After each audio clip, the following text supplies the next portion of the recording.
It's no secret that my pressure cooker is my favourite kitchen appliance, and today I'm going to show you exactly why. I've got 5 recipes for things that you might not necessarily associate with the pressure cooker, and I've got simple step-by-step instructions for those.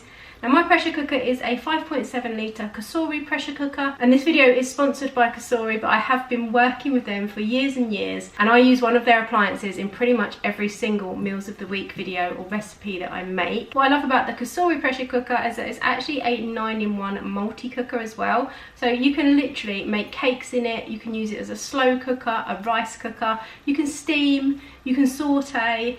It is so versatile. You've got one compact appliance and it does so many different things. It's really easy to use. It's got a really clear LED display. It's non-stick, which is great for me because I don't end up burning things and trying to chisel them off the bottom of the pan. And I just love the fact that you don't have to have loads and loads of different appliances out on the side. You can just put it all in one thing, and quite often set it and walk off and just leave it. So I am going to leave a link in the description box to the Cosori pressure cooker that I've got. I really recommend you give it a try. If you're in the market for one, this is the one to go for. So I'm all very confident saying you can make cakes in it, you can make your own homemade yogurt. So I thought I'm going to put my money where my mouth is. And today I'm not only going to show you how to make a cake, like an actual cake, we're also going to make some homemade yogurt.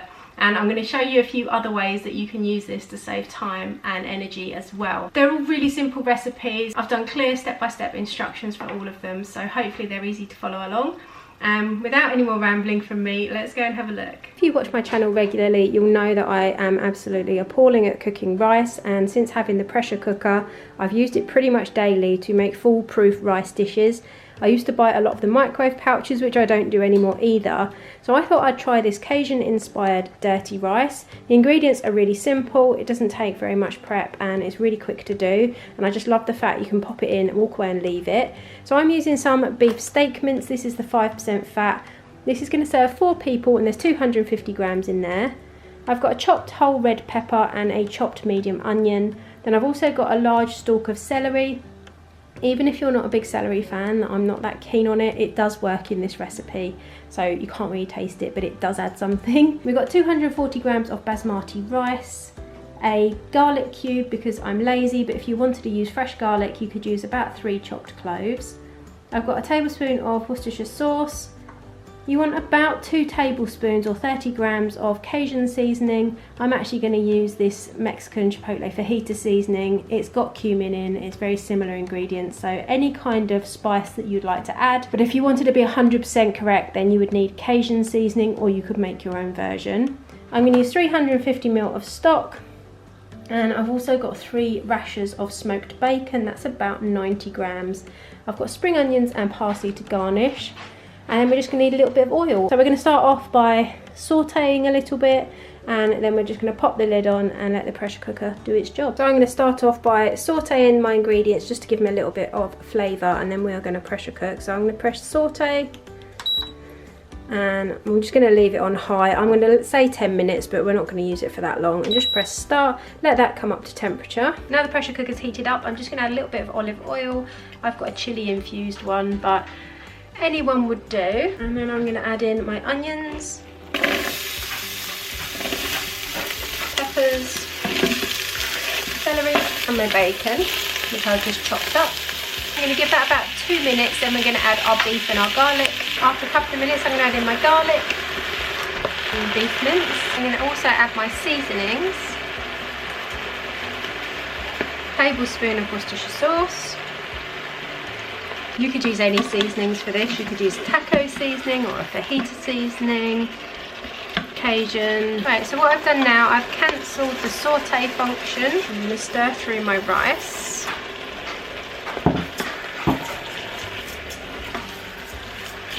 Okay, so I'm just going to add in my chicken stock. You can use vegetable stock if you'd rather. Give that a stir. On the lid. Now we want to pressure cook, and we are going to go for 4 minutes. We want to make sure our pressure is on high. We take off the keep warm function. So I'm going to give this 4 minutes. It'll probably take 5 to 8 minutes to build up the pressure. Then I'm going to let it naturally release for only 5 minutes. So once this is beeped, set your timer for 5 minutes. Then you're going to want to release the rest of the steam and we'll be done. So really, really quick and simple. So I'm just going to press start. So I'm just going to release the rest of the steam manually. Just pop a tea towel over it, so it doesn't steam up your kitchen. So after the 4 minutes were up, I left it 5 minutes to release on its own. And now I'm just going to get rid of the rest of the steam and the pressure, and then we're completely done. Wow. I will show you it served up because this is obviously going to steam up the camera, but that looks amazing.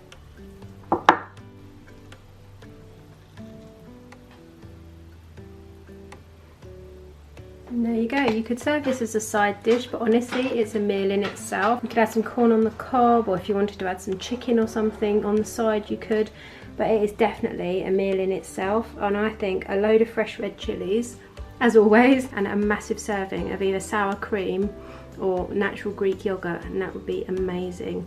And that literally took less than half an hour start to finish. There we go. You don't even need a separate rice cooker. Your pressure cooker can literally do everything. So that is my dirty pressure cooker rice. Which sounds wrong. Pressure cooker dirty rice, that's better. The pressure cooker was clean, I promise. So one thing that did surprise me is that in the pressure cooker you can also make cakes and things like cheesecake, which is exactly what I'm going to do today. I suppose this is kind of a version of a baked cheesecake, but obviously you don't have to switch the oven on for it. You don't have to worry about adding a water bath or anything like that. I've never actually made this kind of cheesecake before, but it's almost like something you get at the Cheesecake Factory. It's not just your cold ingredients mixed together and refrigerated. You actually use like eggs and cook it. And it's really, really simple, I'm hoping, but we're going to find out together. So I've just got a 7.5-inch cake tin, and it's one of the loose bottom ones so that we can pop our cheesecake out nice and simply. And I'm just going to grease this with some butter. In here I've got 150 grams of unsalted butter. So in here we've got 300 grams of digestive biscuits, and we're going to crush these up to make the base. I'm really hoping that between the people deciding to do some work on their house outside, me who's losing my voice, and the dog who's clattering around in the background, I'm hoping you can hear me okay. So to make our cheesecake topping, we're going to need 2 tubs of cream cheese. I've got the full fat one. It's always best to work with full fat if you want the nice flavour. I've got 2 tablespoons of corn flour, 2 teaspoons of vanilla extract. We've got 2 large eggs. You need 100 grams of caster sugar, and then I've also got 125 grams, and the recipe calls for sour cream, but I'm actually using Greek yogurt because I love to use up what I've already got in the house. I don't want to go and buy things specifically when I've got other things that will do the job just as well. So I'm using Greek yogurt, but you could use sour cream.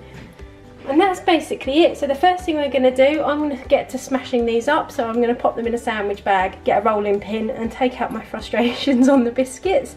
And then I'm just going to pop the butter in the microwave to melt in a microwave safe bowl, and that will be our base pretty much done. And then we'll get on to the filling. I've actually decided to use my little mini chopper for the biscuits because it is so fast. I've just popped them all in here with the blade, and you just push the button on top, and they just come out perfectly. So we're looking for kind of like a coarse sand texture. So I'm just going to give this a few more blitz. I've done half, I'll do the other half, and then we're going to melt our butter. So I've gently melted my butter in the microwave. It took about 50 seconds, and I'm just going to add it in. And we're going to mix this together.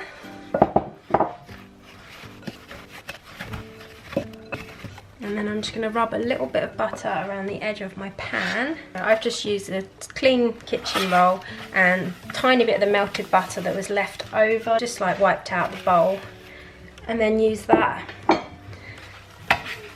just to go around the edges so we don't stick. And what we're going to do now is just pour our mixture in.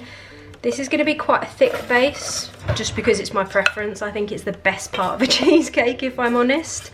And it is going to pack down a little bit. Make sure that goes to the edges, and then we want to use something to push down. So I'm just using this. Use the back of a spoon, anything just to make sure you really pack down. I'm just going to go to the very edges with a spoon. I'm going to pop this in the fridge while we make our filling, and then I'm going to pop it in the pressure cooker. So for the next stage, I'm going to mix the cream cheese, the sugar and the corn flour all together, and I'm actually going to use this stand mixer. You could definitely use an electric whisk. I'm just going to pop my cream cheese, both tubs. I'm going to add in my sugar and my corn flour, and then I'm going to do this on a medium. We don't want to over whisk it.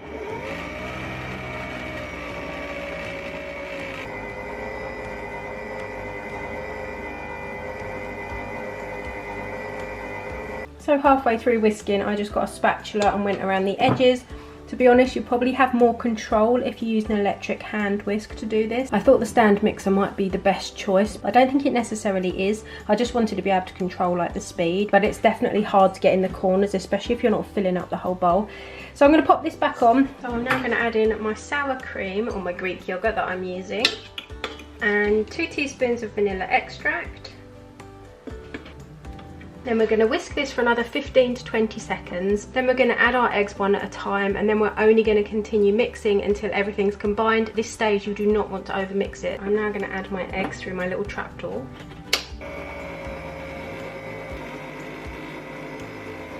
So this is what our mixture looks like now. Everything's all combined. So into my pressure cooker, I've added 1.5 cups, which is about 375 ml of cold water. And then I placed the metal trivet in, and that's all ready to go. Right, so now I'm just going to pour my cheesecake topping onto my base.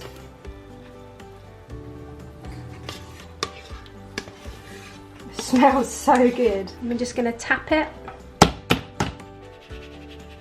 Give it a little shake. I'm just going to tap it to bring any air bubbles to the top. So now I'm going to put this into the pressure cooker. And what we're going to do now, obviously, put our lid on. So we are going to go with pressure cook. And we want to make sure it's on high. I'm going to turn off, keep warm. And then we're going to go for 25 minutes to start with.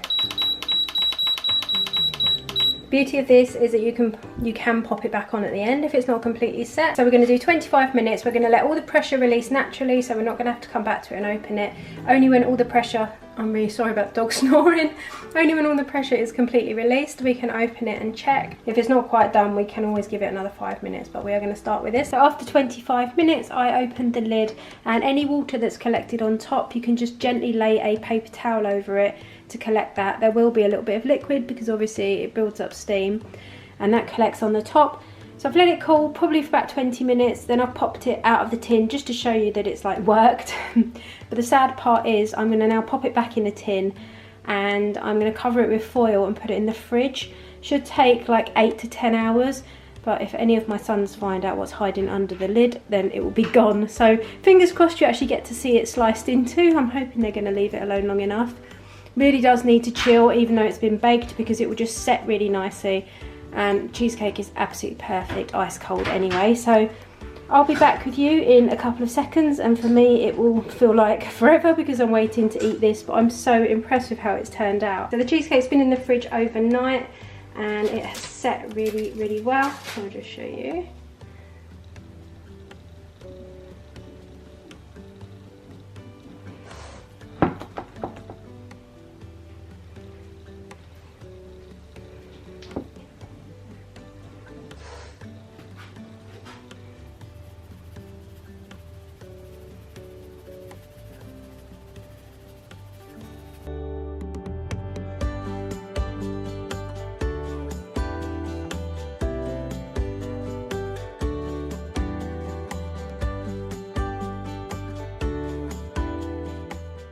So when you talk about versatility, I cannot believe one kitchen appliance can be used to make so many different things. So I'm going to show you a slow cooker recipe, and what I love is this is relatively small and just sits on my counter, and my slow cooker I have to store in the cupboard because it is big and cumbersome. And every time I want to use it, I have to pull all the pans out, get it out, find somewhere to put it, and then once I've washed it all up and that's all got to go, get all the pans out, put it back at the back of the cupboard. And the fact that you can use this as a slow cooker as well is just amazing to me. It's so convenient, and it means that I'm more inclined to use it to make slow cooker dishes rather than thinking, no, too much effort, can't be bothered with that. So this is my husband's absolute favourite slow cooker meal, I would say, and this is campfire stew. I have made it on this channel a few times before and it always turns out amazingly. It's a real crowd pleaser. You can serve it with mash or fresh crusty rolls. You could put it with rice, which you can also do in the pressure cooker. So like I said, everything can be done at once. So what we're going to use for this recipe is a 600-gram joint of gammon. This is skinless and boneless, and you want to remove the layer of fat if you do get one with fat on. A little tip from me is that I always look through every single pack in the supermarket and I try and find one that's got the least fat, because not only is it less hassle and less faff when you're trying to cook with it, it also is value for money, isn't it? Because you pay extra for the weight of the fat and you just put it in the bin. So this one is smoked. If you would prefer this a little bit less salty, you could get unsmoked gammon, or you could soak the gammon for a couple of hours just in water before you cook it. 1 medium chopped onion. I'm going to use 2 tablespoons of tomato puree, 1 frozen block of garlic, which is roughly 3 cloves. We need a couple of peppers, but we're not going to put those in just yet. I've got 4 teaspoons of smoked paprika. You don't want to use spicy paprika, you want to use the smoked one. It does make a really big difference to this recipe. I've got 2 teaspoons of cumin, and then I've used half a teaspoon of hot chili powder. I really recommend you use mild chili powder unless you are a real fan of spice. I've only actually got the hot one in, so we're going to go with it because we do like a bit of heat. So fingers crossed it's not too bad. I'm going to use 3 tablespoons of Worcestershire sauce, 2 tins of your standard baked beans, and a tin of plum tomatoes. The beauty of this is that I'm just going to throw it all in the pressure cooker. I'm actually going to do this on high, I think, instead of low. So I'm going to pop it on high for 6 hours, but after 5 hours I'm going to chop up my peppers into like just chunks and pop them in. You can put them in now if you're off to work or something and you need to. Chuck them all in, it's fine. They will just be a little bit softer. I prefer mine with a little bit more of a bite, so I'm going to leave it till an hour before the end. Open the lid then, pop them in, and then give it another hour and they should be perfect. So yeah, you're just going to watch me put this all in and put the lid on. Okay, so we are literally going to begin by just putting everything straight in. So I'm going to add in gammon. I've used whole tomatoes. They will break down in cooking. You can use chopped if you'd rather.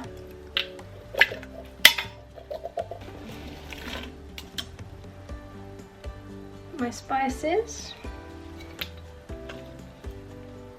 I'm just going to give this a stir.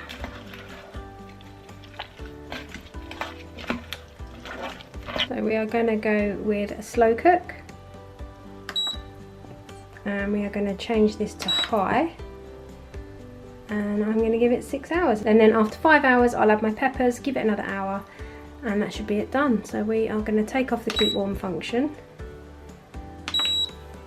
And that's it, all done. Dinner will be ready in 6 hours. So it has been almost 5 hours and I've just taken out the gammon and shredded it with 2 forks. It literally just falls apart. So what I'm going to do now is I've chopped my red and yellow pepper and I'm just going to add that in. I'm going to pop my gammon back in as well, give it a stir, give it 1 more hour, and then we will be ready to go. So our campfire stew is finished and it looks and tastes amazing. You could serve this with mash or rice, but it's absolutely perfect on its own. It's really smoky, it's got that little kick of chilli. I've just got a couple of like dinner rolls that I've popped in the air fryer to put with it, just to dunk in and soak up all those really nice juices and all that flavour. This is a brilliant one to take to work for work lunches. You could pop it in a flask or just take it and reheat it if you've got a microwave. The gammon's so soft, you can see it just falls apart. This is our pressure cooker in the slow cooker function campfire stew. Then we have got an absolute ton left as well. So there's 5 of us and we will definitely have leftovers, which is the best part of making a big dinner, isn't it? So one of my favourite dishes to eat, but one of the most time-consuming things to make, is risotto. And if I'm honest, I'm not someone who has ever done the traditional method of standing at the stove stirring in the liquid more than once, because I just found it too much hassle.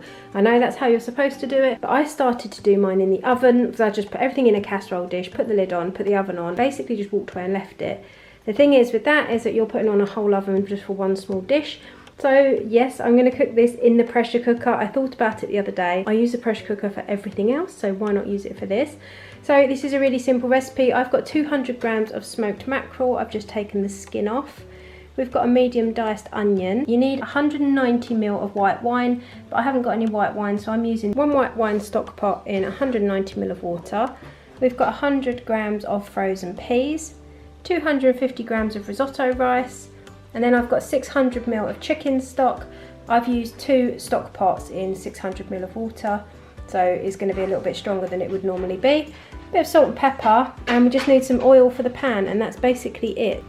I'm just going to start off by adding some oil, and I've got the saute function on now, so we're going to let that get nice and hot. Okay, so now my oil is nice and hot, I'm just going to add in my onion.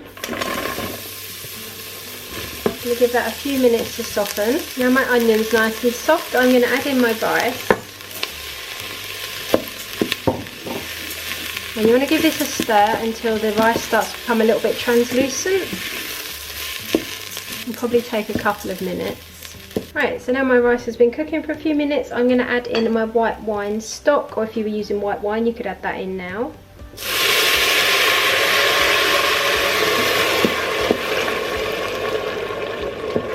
And this is still on the saute function, so we're just going to stir that a little bit. Use a wooden spoon, and if there's any stuck to the bottom of the pan or the sides, just make sure to stir it all in. Just going to give that 1 minute. Now I'm going to cancel the saute function. I'm going to add in my peas. My smoked mackerel, I've just kind of roughly cut this up with a spoon. I didn't want to make it too small because we want some nice chunks in there. I'm also going to add in 600 ml of chicken stock. And give that a good stir. We're going to go pressure cook. We want 6 minutes. We're going to turn the keep warm function off, make sure the pressure's on high, and then press start. And when our 6 minutes are up, we're just going to let the steam release naturally through its little steam pot for about 5 minutes, and then we're going to use the valve, open it up, and let the rest of the steam be released.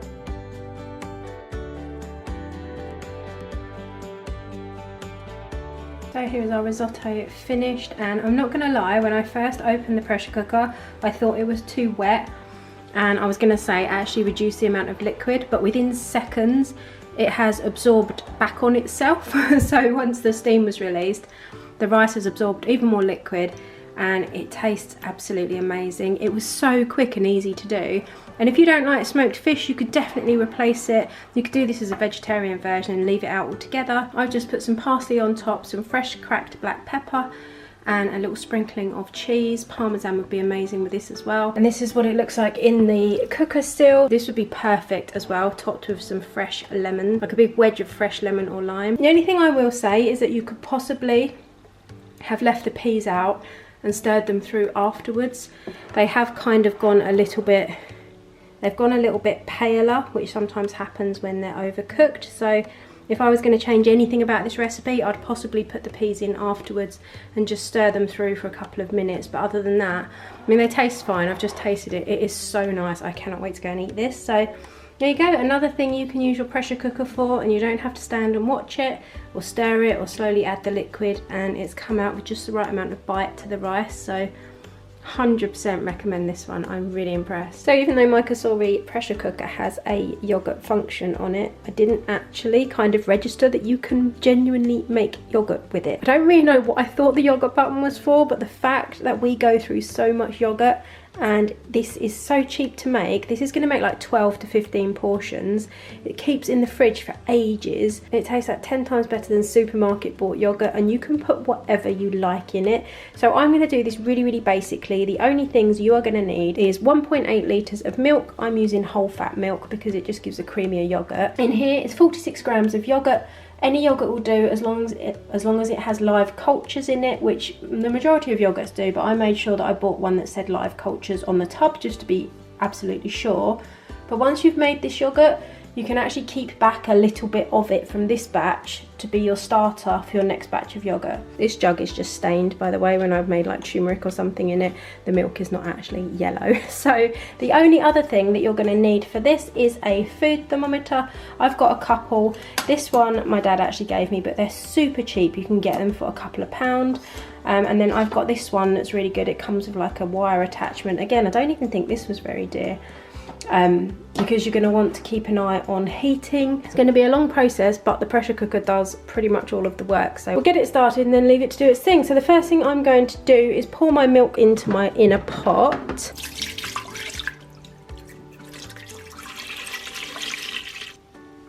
Right, so I've switched on the pressure cooker and I've pressed the yogurt function. And then I've come down here to temperature set and I've gone from high to custom. So you want to make sure custom is selected. And I've just selected 82 degrees. And then what I'm going to do now is I'm going to press start. And this is going to start to heat up the milk. So I'm going to switch on my thermometer. And then I'm going to pop this in just to keep an eye on the temperature. And then I'm going to whisk it until the milk actually reaches 82 degrees. And then we'll do the next step. So once our milk's hit 82 degrees, we then need to cool it back down to 43 degrees. So you can either just walk away now and leave it to cool on its own and come back when it's done, or you can pop it in an ice bath, which is what I've done here, just about. I've just put some iced water in here, and I'm just going to wait for it to get to 43. So as soon as that gets to 43, I'm going to pop it back into the pressure cooker. And then we're going to add in our yogurt and mix it up and get on to the next step. So our milk has finally cooled to, if you can just about see it there, 43 degrees. So what I'm going to do now is I'm going to take out about 120 ml and I'm going to mix my yogurt in with it. Then we're going to put that back in and let the pressure cooker do the rest of the work. You could add in a teaspoon or so of vanilla extract or some kind of flavouring now if you wanted to. If you wanted a more sweet yogurt. I'm not going to do that. I want it quite savoury because I use it a lot to make flatbreads and things, but you could do that at this stage as well. So about 120 ml ladled out into my jug, whisked in with the yogurt. I got the yogurt out to show you. I use this Yeo Valley Organic just because it actually said in big letters on it, creamy bio live yogurt, and then on the back it's like says it's got live cultures in, because I didn't want to get the wrong one. But yeah, basically most yogurts have that anyway. So we're going to ladle some out and mix it together, and then I'll show you the next step. But that's pretty much our part done. Pour that back into our cooled milk. Now we're going to want to pop our lid on. For this one we actually want to slide the steam release switch to vent. We normally leave it on seal all the time, so we're going to pop that on vent like that, which is just push it towards the back. So we're going to be using our yogurt function again. So if we press it once, we can set our temperature, and we're going to set it to 43 degrees. If you then press yogurt again, you can set your time. We are going to go in with 10 hours, and we're going to check it after that. If you like your yogurt a lot thicker and much more tangy, you can leave this for anywhere up to 24 hours. We're going to start with 10. And then that's basically going to be it. And then after that, all we've got to do is let it cool and our yogurt is made. So really, really simple. I'm really impressed. Well, I haven't even tasted it yet, but we are going to press start. And I'll see you in 10 hours, which will be literally the next clip for you. So after 10 hours, our yogurt is done. So if you wanted it thicker and more tangy, more like a really kind of sour set yogurt, you could put it back on anything up to 24 hours. I'm quite happy with it, this consistency. I'm quite happy with the consistency. Don't forget, it's got to go in the fridge for 6 hours after it's cooled down. So I'm going to let it cool to room temperature, and then we're going to pop it in the fridge. Just tasted it. It tastes exactly like yogurt. It's got quite a tang to it, but at the moment it's warm, so obviously I'm not really a fan because warm yogurt just isn't quite right.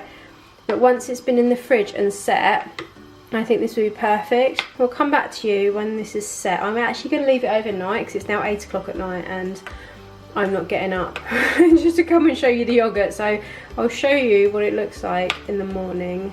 Okay, so this is quite a massive bowl, but I wanted to show you the next day how thick this has gone. I know I was a little bit doubtful that I'd left it in long enough because it was definitely quite watery, but you can see today it's firmed up absolutely perfectly and it tastes like a Greek yogurt.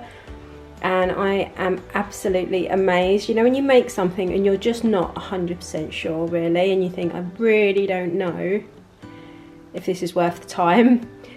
I can make my own yoghurt. I'm so impressed. I honestly, for how much it costs as well, 1.8 litres of milk and a tiny bit of yoghurt. And what we can do is save a couple of tablespoons of this yoghurt to make your next batch. This should keep for a good couple of weeks in an airtight container in the fridge. And you could always freeze your little portion that you take out for your starter for next time. Just make sure to defrost it at room temperature, not in the microwave before you use it. Because obviously then you'll kill the live cultures. I'm so proud of myself. I've made my own yoghurt. If you've got any hesitations in the slightest, definitely give it a try. I've just put some frozen fruit on top. So we've got some raspberries, some strawberries, I've got some mango, and then some granola. And this is the perfect breakfast or a nice little treat for an evening. And yeah, yoghurt made in the pressure cooker. Win. So that is it from me. I really hope you've enjoyed this video and it's given you some inspiration. If you are in the market for a pressure cooker, then definitely take a look at the Cosori model. The link is in my description below this video. I highly recommend it, and like I said, I use it day in, day out, and it makes my life so much easier. Please leave me a like if you have enjoyed this, and subscribe if you're not already, and I'll be back really soon with another video. Take care, guys. It's what you're doing, making me feel